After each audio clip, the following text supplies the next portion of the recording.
bertanya, apakah jika kita bertawassul pahala kita hilang? Terima kasih sebelumnya Ustaz, semoga Ustaz dan keluarga serta tim KIAI selalu diberikan keberkahan oleh Allah Subhanahu wa taala. Maksudnya, amin.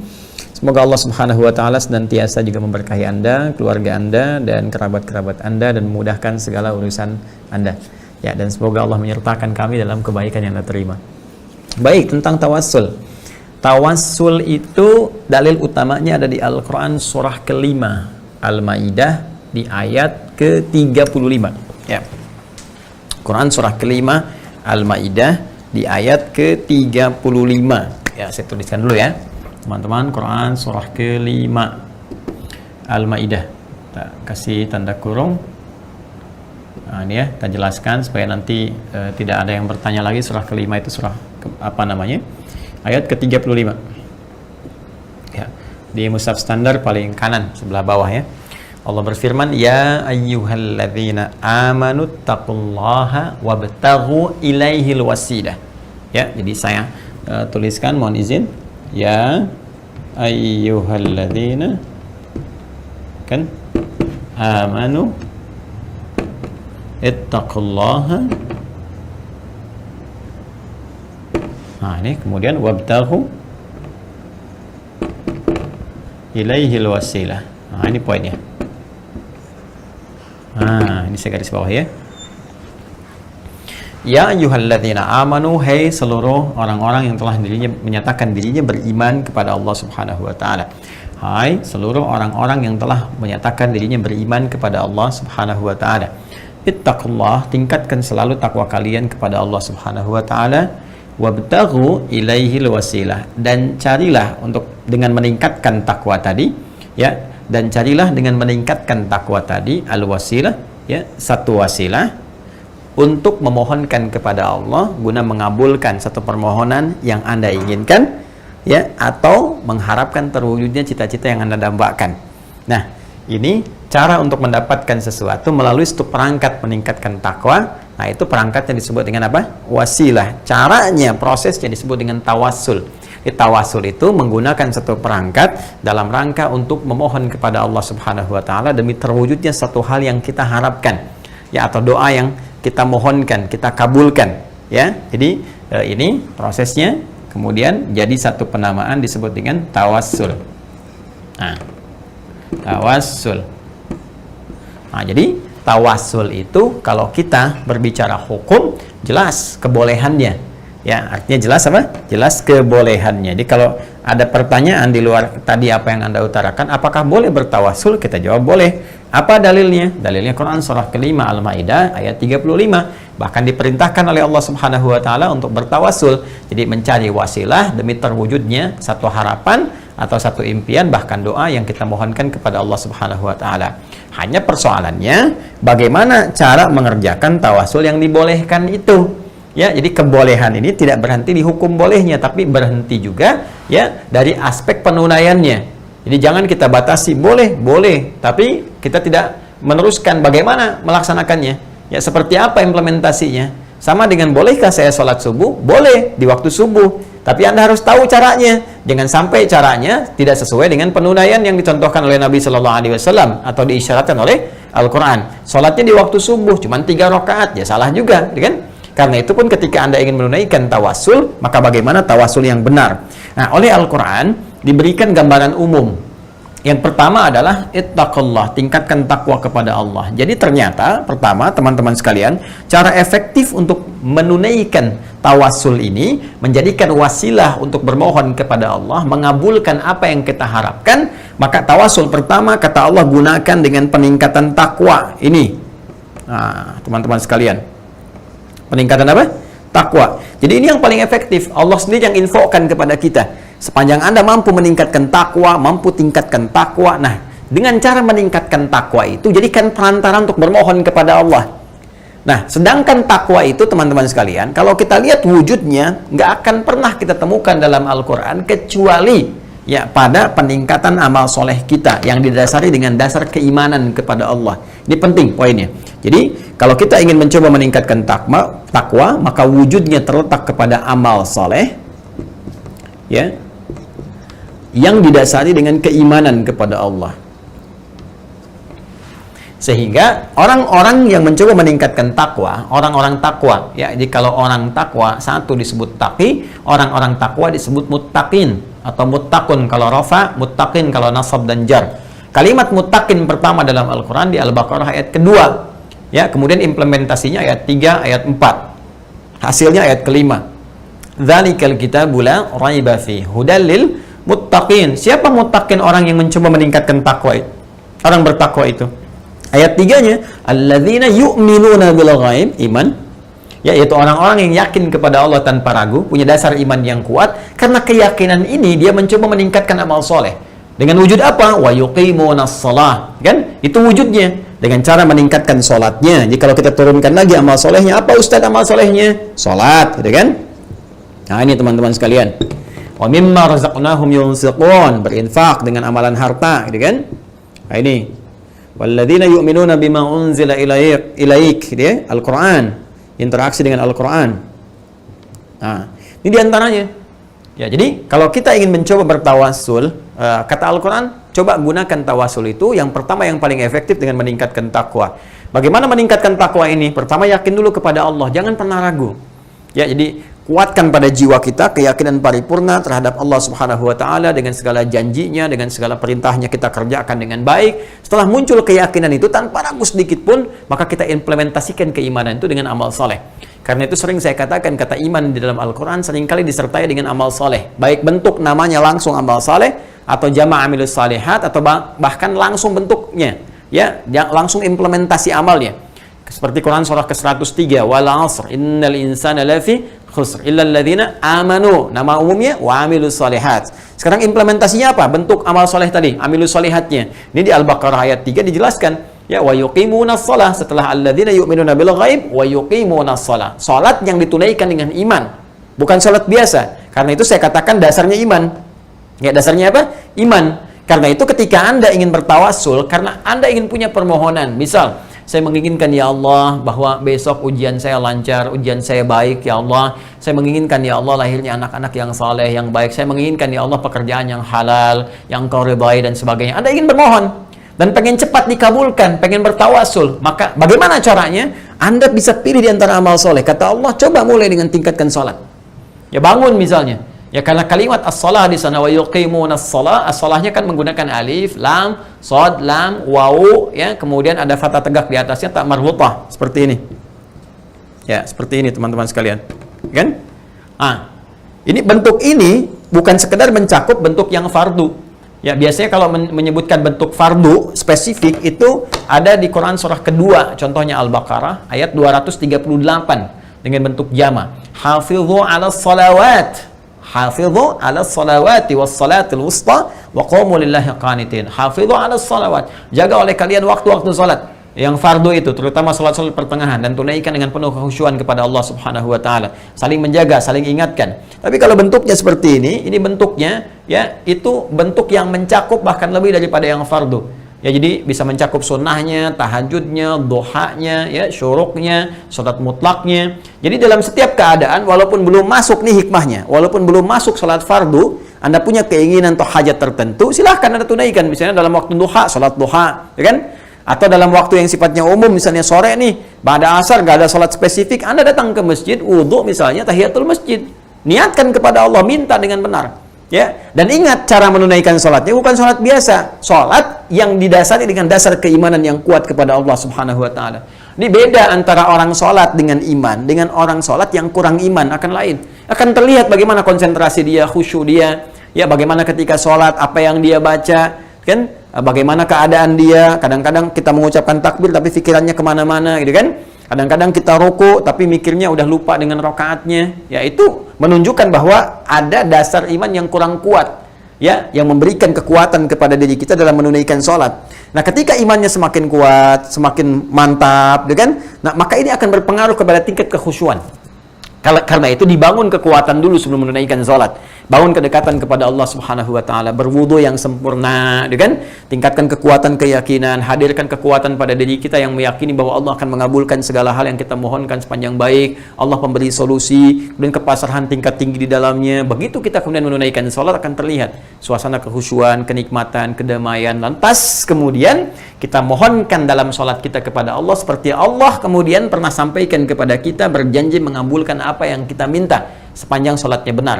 Karena itu, saya sering katakan bahwa perintah menunaikan sholat itu di Al-Baqarah, Quran surah kedua, di ayat ke-45, itu dibuka dengan satu perintah langsung dari Allah Subhanahu wa Ta'ala supaya kita mau minta. Silakan cek. Wasta'inu bis-sabri was-salah. Jika Anda, kata Allah, kalian memiliki persoalan dalam kehidupan, maka silahkan minta kepada Allah. Caranya bagaimana? Terima dulu masalah itu dengan sabar. Terima dulu persoalan yang sedang Anda alami sebagai ujian dengan sabar. Jelas? Ya, karena Anda mengeluh pun gak akan meninggalkan dan menghilangkan ujian itu. Ya, karena Anda pasang status pun tidak akan menghilangkan persoalan itu. Apa Anda pikir dengan status dipasang banjir bisa selesai? Apa dipikir dengan status dipasang misalnya hujan bisa berhenti? Tidak.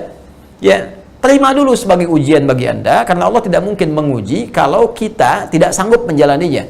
Ya, maka ketika kita menerima dengan sabar, kita terima dulu, berikhtiar mencari solusi, setelah itu kita tunaikan salat. Dalam salat kita minta.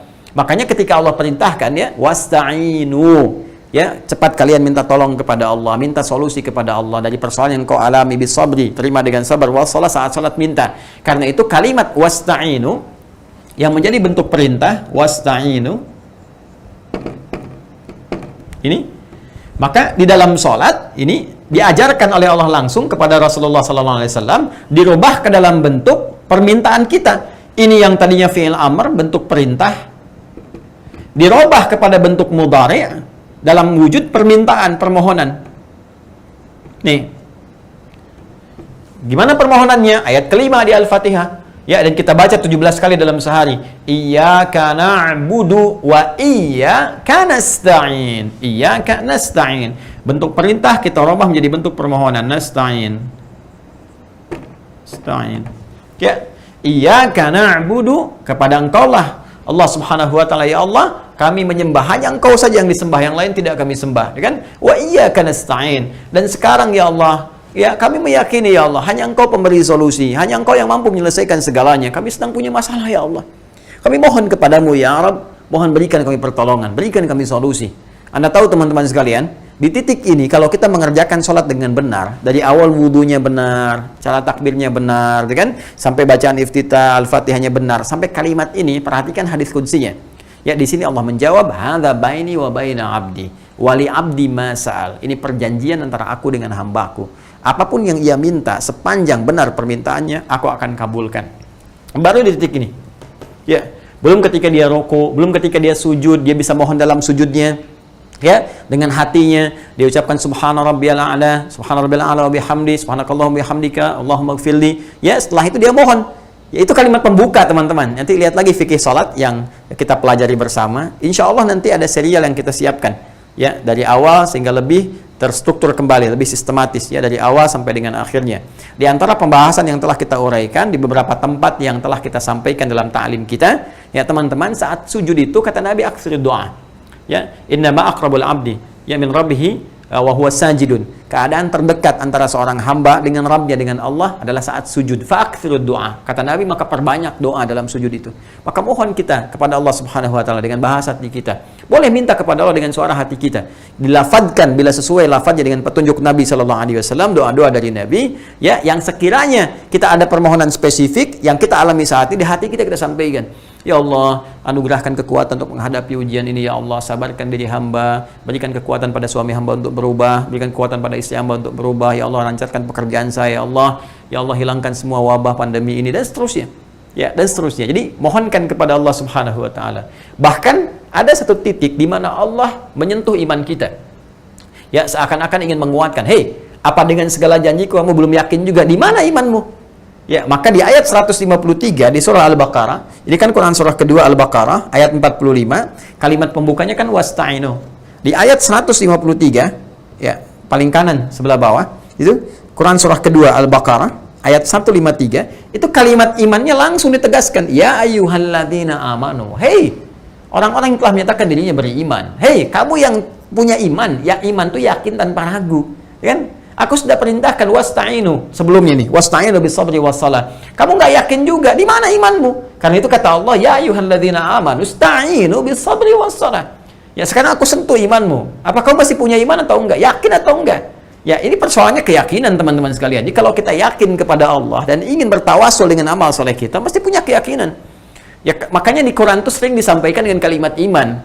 Ya Quran khitabnya bagi orang beriman. Yang yakin dengan Al-Quran, yakin dengan Allah, yakin tanpa ragu, Allah akan berikan. Yang nggak yakin ya begitu-begitu saja. Gitu ya. Karena itu Al-Quran katakan, ya, Al-Quran katakan wala yazidul zalimina illa khasara. Sedangkan bagi orang-orang zalim yang tidak yakin apalagi menyoal keyakinan apalagi berbuat sesuatu yang buruk, gak akan nambah apapun kecuali kerugian saja.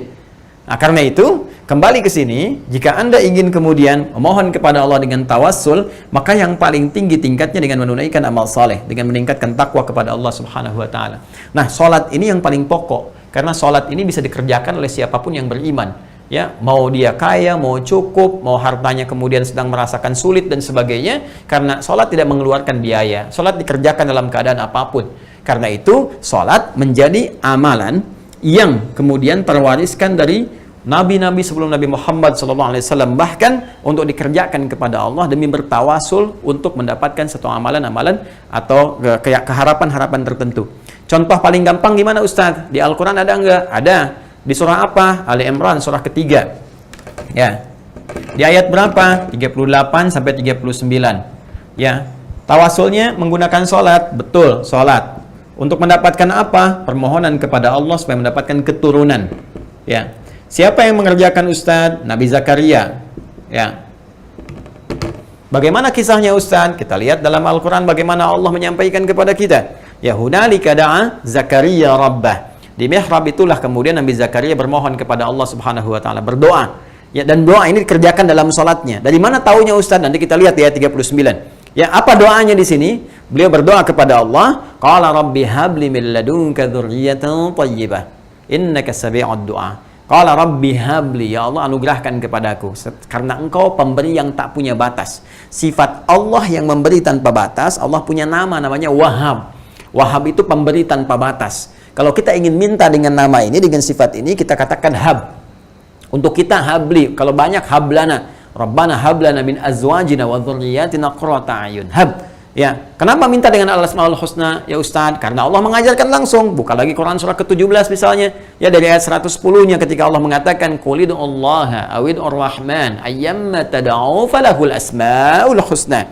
Ya sebut nama Allah, minta ya Allah, mohon atau Ar-Rahman. Atau kalau Anda punya permohonan spesifik, maka minta dengan nama Allah spesifik yang sesuai dengan permintaan permohonan Anda. Butuh rizki, sebut ya Razzaq, ya Allah ya Razzaq. Butuh tambahan ilmu untuk menghadapi ujian atau hal tertentu, ya Allah ya Alim. Ya butuh kekuatan untuk menghadapi satu persoalan, ya Allah ya Sabar. Jadi semua ada di situ. Nabi Zakaria divonis secara medis, gak akan mungkin punya keturunan, kata medis. Kenapa? Karena dilihat, oh ini istrinya saja, mohon maaf, monofos dan mandul. Ini nggak bisa. Karena manusia mengatakan tidak bisa, mustahil, maka teman-teman sekalian, ini tanda dari Allah langsung. Artinya kalau ada manusia mengatakan ini nggak bisa, ini mustahil, ini tanda dari Allah supaya kita mengingat Allah. Ya, sebab kadang-kadang dibuat tanda ketidakmampuan di manusia supaya manusia ingat lagi kepada yang maha mampu. Sehingga kembali kepada Allah Subhanahu wa taala. Di titik inilah kemudian kalau kita mengalami satu persoalan dalam kehidupan, ketika mereka mengatakan ini mustahil, ini nggak bisa, ini tanda pertama langsung dari Allah, segera tinggalkan opini hamba, bermohonlah kepada Allah karena ini diberikan jalan bagi Anda untuk mendekatkan diri kepada Allah Subhanahu wa taala. Maka mintalah Nabi Zakaria dengan kalimat hab, dari kata wahab, ya Rabbi habli min ladunka dzurriyyatan thayyibah. Duhai Allah yang Maha Pemberi tanpa batas, anugerahkan kepadaku ya Allah keturunan. Ya, mohon dengan segala ketetapanmu karena manusia mengatakan tidak mungkin dan disinilah engkau memberikan di luar batas kemungkinan manusia. Innaka sami'ud du'a, kau pasti mendengar doa hamba ya Allah. Kalau kepada yang Maha mendengar saya tidak mengabulkan, lantas kepada siapa lagi hamba harus memohon? Jelas. Apa yang terjadi? Begitu itu dikerjakan sebelum sholatnya selesai, bahkan saat doanya baru selesai, sholatnya belum selesai. Ya, itu masih berdiri dalam sholatnya, masih berdiri, bahasa Arabnya disebut qaim. Ya, qaimun. Ya, qaimun. Nah, ini masih berdiri. Jelas. Masih sholat, belum selesai sholatnya, disebut yusolli. Nah, Nabi Zakaria masih berdiri dalam sholatnya, masih sholatnya belum selesai. Jadi, berdiri, ya, mohon kepada Allah, selesai doanya, belum selesai sholatnya. Apa yang terjadi? Lihat di ayat 39-nya. Di ayat 39, begitu selesai doanya, tiba-tiba fanadathul malaikatu wa huwa qaimun yusalli fil mihrabi. Ya, baru selesai kemudian doanya, belum selesai sholatnya, tiba kemudian datang malaikat menyampaikan, menyuruh beliau, fanadathul malaikatu, maka menyampaikan malaikat kepada beliau, wa huwa qaimun, sedangkan beliau ini masih berdiri, baru selesai doa, masih berdiri, yusalli, masih sholat, belum selesai sholatnya. Perhatikan, kekuatan sholat yang dilakukan dengan dasar keimanan yang kuat, kepasrahan, keyakinan, sifat qanaah, itu Allahu Akbar, bisa seketika langsung mengabulkan doa, bahkan sholatnya belum tuntas dikerjakan. Ya, annallaha yubashshiruka bi Yahya. Kata malaikat, Allah memberi kabar gembira kepadamu, Allah akan mengabulkan. Ya, Allah telah mengabulkan doamu dan akan menganugerahkan kepada engkau seorang anak laki-laki, langsung namanya diberikan oleh Allah, yaitu Yahya. Ya, berarti hidup. Seorang yang hidup, yang kata manusia mustahil, dari rahim seorang perempuan yang maaf, monopus dan mandul, terakhir bayi yang hidup, kata Allah, dia lahir dan hidup dengan kuasa Allah subhanahu wa ta'ala. Ini diantara contoh tawasul yang menggunakan apa? Sholat. Ya, ada lagi dengan ibadah, dengan bermohon, dengan peningkatan, seperti yang diuji dengan penyakit. Ya, siapa? Nabi Ayub misalnya, alaihi salam, di Quran surah ke-21. Ya, Quran surah ke-21 di ayat ke-83 sampai 84. Ya, wa ayyuba idnada rabbahu anni massaniya dhurru wa anta arhamur rahimin. Ya, ketika Ayub berdoa, bermohon kepada Allah, bertawasul dengan doanya, dan doa bagian dari peningkatan takwa. Ya, makanya dalam orang-orang yang bertakwa itu diajak untuk berdoa. Dan bukankah sholat itu maknanya adalah doa? As-sholatu hiya doa. Ya, as-sholatu hiya doa. Dan karena itu di sini kemudian Nabi Ayub berdoa kepada Allah Subhanahu wa taala, dan doa itu bagian dari takwa kita. Jadi ketika seseorang beriman banyak berdoa kepada Allah, doa itu bagian dari tawasul kita, minta kepada Allah lewat doa yang kita mohonkan. Ya, tapi apakah sekedar doa itu dipanjatkan biasa? Tidak. Nanti kita akan lihat ayatnya. Ya, ketika Allah menyampaikan wa ayyuba, dan aku buka kisah Ayub alaihissalam, idnada rabbahu, ketika bermohon berdoa kepadanya, kepada Allah Subhanahu wa taala, ya, anni massaniya dhurru wa anta arhamur rahimin. Ya Allah, penyakit ini telah mengganggu saya, menyakiti saya, mengganggu saya untuk menunaikan ibadah dengan sempurna. Jadi Ayub alaihissalam ini masya Allah rajin ibadah. Ya, diuji oleh Allah, kemudian dengan hilangnya harta benda, hancur asetnya, makin meningkat ibadah lagi. Wafat, meninggal, ya, keturunannya semua tanpa kecuali, ya, dikisahkan ada 12 anaknya meninggal kemudian seketika 12-nya itu, tapi masih meningkat lagi, bahkan berikhtiar dengan ibadah lagi. Dikasih ujian sakit, masih ibadah lagi, bahkan berikhtiar kepada Allah dengan ibadahnya, dan menikmati, mensyukuri apa yang Allah berikan kepadanya, dan berikhtiar memohon kepada Allah dengan itu semua. Ya, lantas apa yang terjadi? Ya, orang yang rajin ibadah, yang kuat, teman-teman sekalian, itu disebut abid namanya. Ya, Allah itu ma'bud, ya, ma'budul haq. Kita yang menyembah disebut abid. Cara kita menyembah na'bud, ya. Iyyaka na'budu. Allah ma'budul haq, kitanya abid. Ya, hambanya disebut abidun atau abidin, gitu kan? Nah, sekarang perhatikan baik-baik. Apa yang terjadi ketika beliau banyak meningkatkan ibadahnya kepada Allah, memohon kepada Allah, ya, ketika sakit, dan sakit itu sudah mulai mengganggu beliau untuk ibadah, menyakitinya. Ya, jadi ketika beliau terima penyakit itu, lancar ibadah, nggak ada masalah. Tapi ketika mengganggu, ya, sholat sudah mulai nggak enak, gitu kan? Mau zikir kepada Allah sudah mulai terganggu dan sudah mulai tersakiti, maka memohon kepada Allah Subhanahu wa taala. Ya, anni masaniya dhurru wa anta arhamur rahimin. Ya Allah, Engkau yang paling sayang kepada hamba. Kalau yang paling sayang saya tidak menyembuhkan, lantas kepada siapa lagi hamba memohon? Ketika itu dilakukan oleh Ayyub alaihissalam, maka apa yang terjadi? Fastajabna lahu. Fakashafna ma bihi min dhurr. Enggak pakai lama, kata Quran, pakai fa. Harfu atfin rabitin baina syai'aini bila hudud. Ya, sama persis dengan Nabi Zakaria alaihissalam. Zakaria baru berdoa, selesai, langsung dikabul. Ya, harfu atfin rabitin baina syai'aini bila hudud. Huruf yang merangkai dua peristiwa tanpa jeda. Jadi peristiwa ini selesai, yang lainnya datang. Jadi peristiwa pertama berdoa, begitu selesai doanya, datang jawaban seketika, pakai fa. Ya, fastajabna, kami seketika jawab, begitu selesai doanya, kami jawab doanya. Ya, fastajabna lahu fakashafna ma bihi min dhurr. Ya, maka ketika kami jawab, kami sembuhkan seluruh apa yang menyakiti Ayyub alaihissalam. Wa atainahu mithlahu ma'ahum, ya, wa atainahu ahlahu wa mithlahu ma'ahum rahmatan min indina. Kemudian tidak cukup kami sembuhkan, kami balikin lagi harta benda yang hilangnya, keluarga yang meninggal. Kemudian setelah itu ya datang teman-teman sekalian, orang-orang ketika mendengar Ayub sembuh, Ayub itu orang baik, ya suka berbagi dengan orang-orang. Ketika mendengar sembuh datang, orang bawa lagi harta benda, ngasih selamat, ngasih ini, ngasih itu, sehingga hartanya 2 kali lipat dari sebelumnya. Kemudian istrinya bergaul kembali, lahir, setiap lahiran kembar sampai ya umithahum ma'ahum, lahir 24. Ya, jadi karena kembar 12 kali kemudian melahirkan 24. Yang sebelumnya 12 anaknya, kemudian diuji dengan meninggal, lahir lagi diganti oleh Allah Subhanahu wa taala dengan 24 yang baru, keturunan baru. Jadi sehat lagi, harta bertambah, yang paling luar biasa adalah keturunan pun kemudian menjadi lebih baik. Ya, dan yang paling dahsyat belum selesai ayatnya. Wa dzikra lil abidin. Ini kata Allah mesti menjadi zikrun, inspirasi untuk meningkatkan ibadah. Ya, ibadah. Wa dzikra, ini mesti menjadi pengingat. Zikir itu amalan yang kita kerjakan untuk mengingat Allah Subhanahu wa taala. Di setiap aktivitas yang kita kerjakan untuk mengingat Allah sehingga tersambung kita dengan Allah disebut zikrun namanya. Sehingga salat disebut dengan zikir. Quran surah ke-20 ayat 14. Ya wa aqimis salata li dzikri. Innani anallahu la ilaha illa ana fa'budni wa aqimis salata li dzikri. Berdoa disebut zikir karena saat doa kita ingat dengan Allah. Quran surah ke-7 ayat 205. Wadhkur rabbaka fi nafsika tadarruan wa khifatan wa dunal jahri minal qaul. Kita kalimat thayyibah subhanallah, alhamdulillah, Allahu akbar, istighfar, itu zikir yang kita kerjakan ba'da salat. Quran surah ke-4 misalnya An-Nisa ayat 103. Fa idza qadaytumus salata fadhkurullah. Semua ibadah yang kita kerjakan untuk mengingat Allah disebut dengan apa? Zikir. Saat kita tunaikan ibadahnya menyembah Allah dengan kekhusyuan, dengan dasar iman yang kuat disebut dengan abid. Maka Allah katakan wa dzikra lil abidin. Artinya, kalau Anda mau teman-teman sekalian, tingkatkan ibadah Anda kepada Allah. Silahkan berikhtiar. Saat sakit, seperti Nabi sampaikan, ikhtiar. Ya, Anda ikhtiar, cari obat misalnya, obat ke medis dan sebagainya. Bersamaan dengan itu, ikhtiar Anda bermohon kepada Allah. Mintalah Allah kepada Allah Subhanahu wa taala. Ya, minta penyembuhnya. Allah Asy-Syafi, Allah yang menyembuhkan. Ya, Allahu Syafi, Allahu Syafi, Allahu Syafi, Allahul Kafi, Allahul Kafi. Kita cukupkan dengan Allah. Maksudnya minta kepada Allah Subhanahu wa taala. Allah yang akan menyembuhkan dengan kuasa Allah Subhanahu wa taala. Janji Allah, aku akan sembuhkan hambaku ini seperti aku sembuhkan Ayub terdahulu, dengan ikhtiar dia itu. Ini yang saya maksudkan, termasuk menjangkau apapun musibah, termasuk penyakit yang kita sedang alami dalam kehidupan. Bagaimana dengan corona ya Ustadz? Anda berikhtiar, silahkan berobat, berikhtiar medis, bersamaan dengan itu memohon kepada Allah, seperti ayat ini tunjukkan.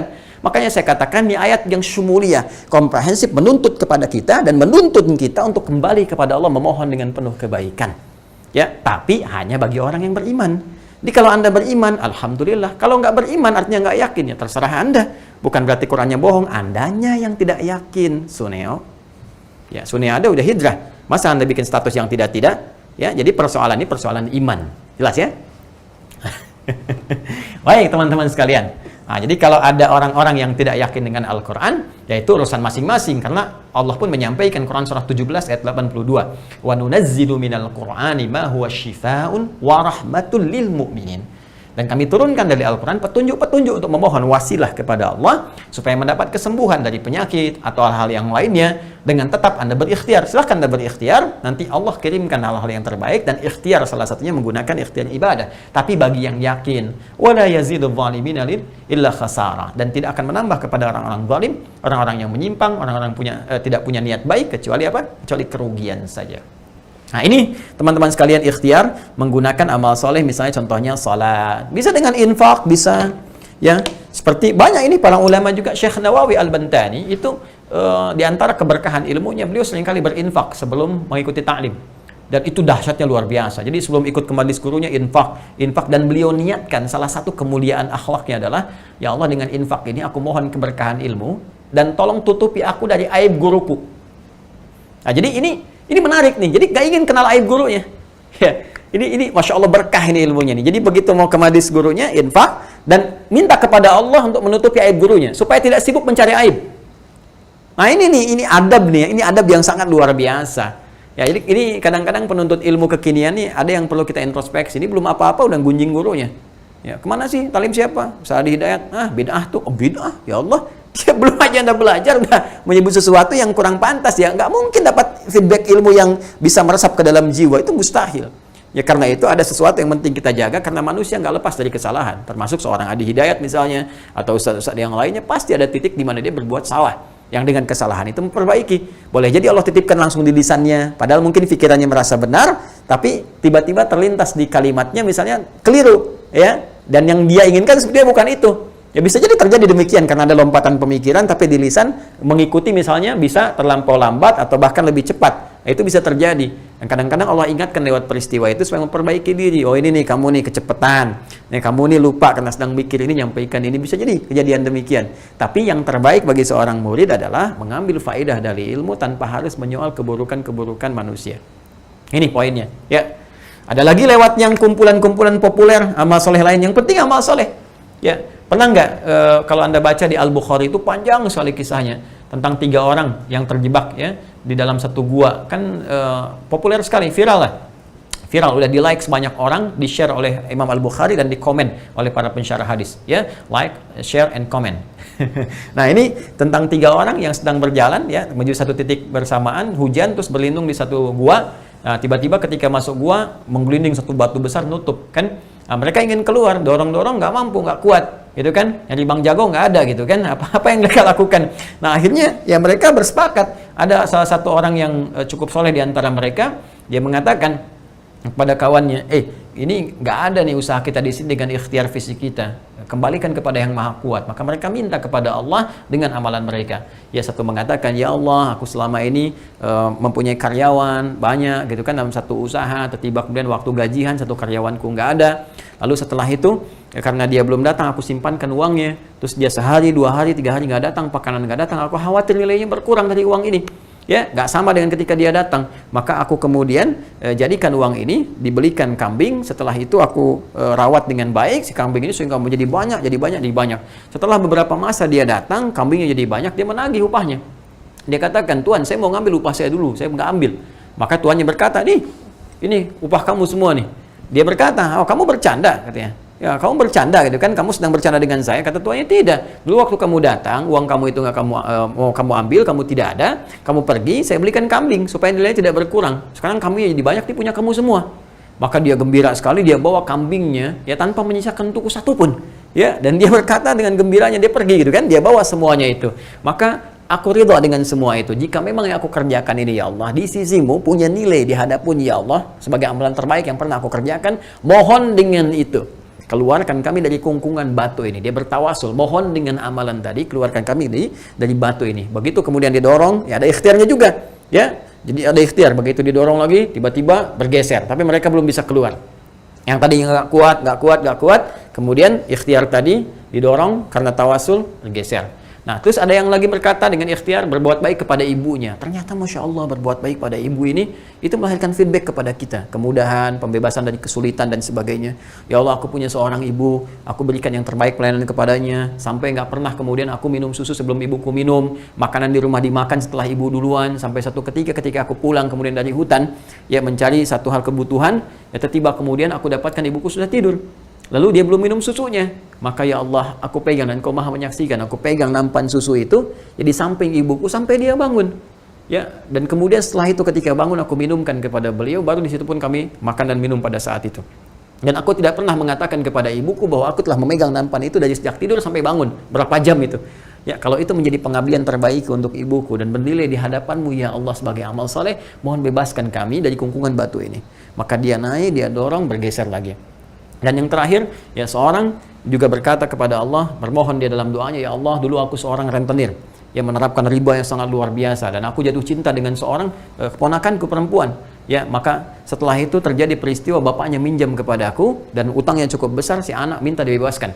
Maka itu kesempatan bagiku untuk mengerjai perempuan ini karena dia nggak mau menikah denganku. Maka aku katakan, kalau bapakmu ingin bebas, maka malam ini engkau melayaniku. Maka dengan terpaksa si anak perempuan itu datang, dan ketika aku akan mulai mengerjainya, maka anak itu tiba-tiba berkata, wahai paman ittaqillah, bertakwalah kepada Allah. Kalimat itu menghunjam keras ke dalam jiwaku bagai petir yang menyambar. Jadi kalau kita ini benar-benar mendekat kepada Allah, saleh, ya nggak banyak berbuat maksiat, tuh kalimat-kalimat tuh kencang sekali. Ya, bertakwalah kepada Allah, tinggalkan maksiat tuh menghunjam ke dalam jiwa. Ya sama, saya pun diajarkan dulu oleh guru-guru demikian. Ya, jadi tingkatkan amal soleh, siang mengajar, malam bermohon, jauhi maksiat, sehingga apa yang kita sampaikan itu bisa terlihat apakah punya bekas dalam jiwa orang-orang mendengar atau tidak, atau ada evaluasi, akan ada perbedaan. ya, maka yang terjadi itu memberikan getaran kepada jiwa, aku langsung berlari meninggalkannya, dan sejak itu aku merubah hidupku menjadi lebih baik, aku bebaskan utang bapaknya dan seterusnya. Jika itu menjadi amal soleh di hadapanmu, ya Allah, mohon bebaskan kami dari kungkungan batu ini. Maka apa yang terjadi? Yang terjadi kemudian didorong dan menggelindinglah batu itu, dan mereka terbebas dari kungkungan batu tadi. Maka saya ingin katakan bahwa itu bab tawasul yang terbaik yang kami sampaikan, dan ini berpahala. Jadi bukan menghilangkan pahala. Tadi Anda katakan apakah bertawasul menghilangkan pahala? Tidak, jika konsepnya dikerjakan demikian, bahkan menambah pahala. Karena tawasul ini perintah Allah Subhanahu wa taala, caranya diatur oleh Allah, dijelaskan oleh Rasulnya. Jika Anda kerjakan dalam konteks Anda menaati Allah dan Rasulnya, Anda bertawasul, kemudian doa dijawab, dan Anda mendapatkan pahala dalam saat yang bersamaan. Itu. Allahu a'lam bishawab. Ya. Jadi kalau Anda ingin memilih, ya sudah yang jelas-jelas saja. Kalau yang nggak jelas, misalnya ada khilaf bagaimana Ustadz, ya Anda pilih yang paling kuat. Tapi kalau Anda ragu, ya sudah yang jelas saja. Ya, yang jelas saja itu yang Anda kerjakan, itu yang paling baik. Jadi jangan sampai bertawasul dengan benda-benda tertentu, misalnya dengan keris, ya, dengan apalagi misalnya batu, ya, dengan apalagi dengan yang haram-haram, yang musyrik, ya musyrik sifatnya, jenglot, apa, datang ke apa namanya? Siapa yang anormal, ya, yang tidak normal misalnya kan, yang seperti itu ya tinggalkanlah. Dukun-dukun yang saya juga nggak ngerti ya, dukun-dukun sekarang itu bertransformasi menggunakan pakaian-pakaian para ustadz, itu yang jadi masalah gitu. Ustadz pakai sorban, dia pakai sorban, jadi kan bahkan kadang-kadang sorbannya lebih panjang daripada Batman, ini jadi masalah juga gitu.